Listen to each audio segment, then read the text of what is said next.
afternoon, almost 3 p.m. Nagluto ako ng merienda. Pancake. Hindi ko na niliitan, pinag-isa-isa ko na lang. Inisa ko na lang yung isang box na maliit. Iyan ang kinalabasan. Isang buo. Isang buong pancake.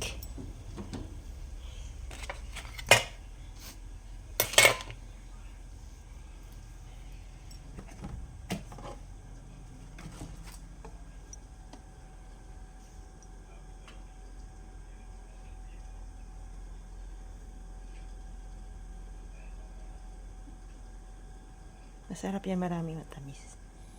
Tadaan!